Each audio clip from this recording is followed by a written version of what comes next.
Hi friends, psychology bits ర్యాపిడ్గా చూద్దాం. డిఎస్సికు useful.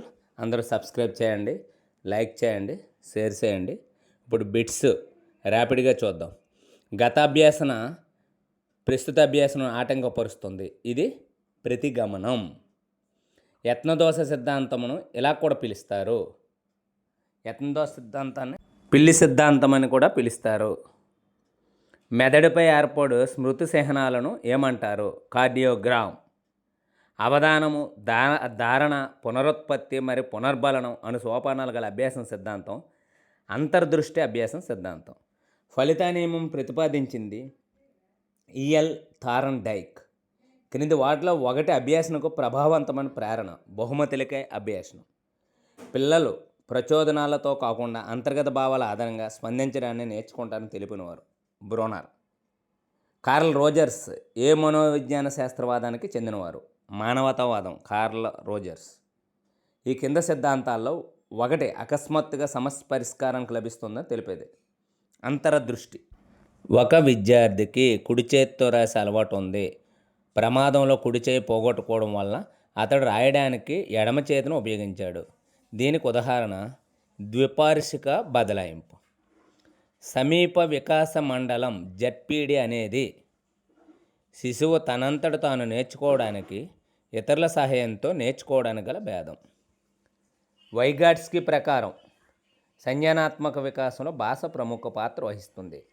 వైగాట్స్కీ ప్రకారం సంజ్ఞానాత్మక వికాసంలో భాష ప్రముఖ పాత్ర వహిస్తుంది. ఎవరి ప్రకారం సాంస్కృతిక సాధనాలు పిల్లల సంజ్ఞానాత్మక వికాసంలో ప్రముఖ పాత్ర వహిస్తాయి. లెవ్ వైగాట్స్కీ. అభ్యాసనం అనేది సంక్లిష్ట క్రియాత్మక ప్రక్రియ. అభ్యాసనం అనేది సంక్లిష్ట క్రియాత్మక ప్రక్రియ. నిర్మాణాత్మకవాదం ప్రకారం అభ్యాసనం ప్రాథమికంగా అర్థం చేసుకునే ప్రక్రియపై కేంద్రీకరింపబడుతుంది.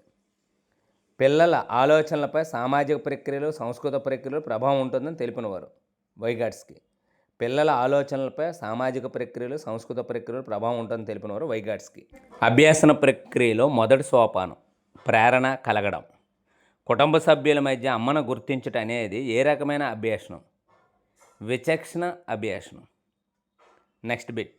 ప్రేరణ ప్రతిస్పందనల మధ్య దృఢమైన బంధం ఏర్పడటం ద్వారా వ్యక్తి ప్రవర్తనలో మౌలికమైన మార్పు కలుగుతుందని చెప్పిన సిద్ధాంతం యత్నదోష సిద్ధాంతం.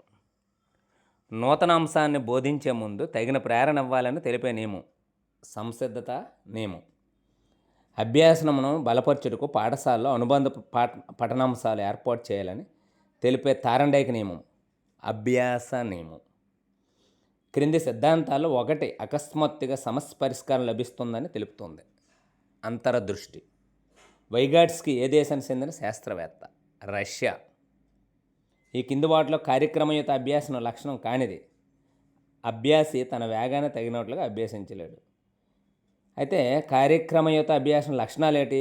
ప్రతి సోపానాన్ని అభ్యసించడంలో అభ్యాసికి చురుకైన పాత్ర ఉంటుంది. తక్షణ పరిపుష్టి ఉంటుంది. విషయము చిన్న చిన్న సోపానాలుగా ఉంటుంది. Please subscribe and share, like. Thank you.